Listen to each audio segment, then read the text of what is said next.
ஒரு எனர்ஜெட்டிக்கான lemon soda ready பண்ணலாமா? நல்ல ஒரு பெரிய சைஸ் வந்து இஞ்சி எடுத்துக்கோங்க. தோல் நீக்கிட்டு நல்லா சதைச்சி வச்சுட்டு அது கூட ஒரே ஒரு பச்சை மிளகா, நல்லா எரிவுள்ள மிளகா தான், அதனால் 1 எடுத்திருக்கேன்.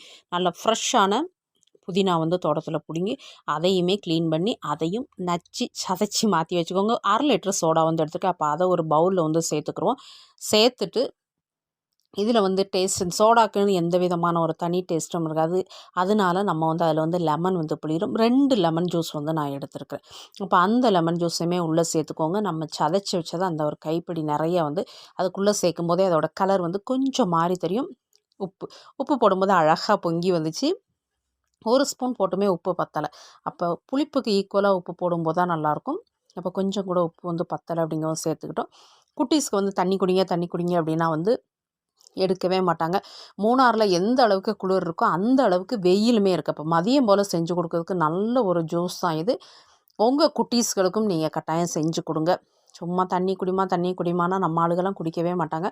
இப்படி கொடுக்கும்போது 1 டம்ளர் இல்லை 1 1/2 டம்ளர்னாலும் திரும்பியும் கேட்டு வாங்கி குடிப்பாங்க. நிச்சயம் ட்ரை பண்ணி பாருங்கள். டேஸ்ட்டு பிடிச்சிருக்கும். மறக்காமல் நம்மளோட சேனலை சப்ஸ்கிரைப் பண்ணிக்கோங்க, லைக் பண்ணிக்கோங்க.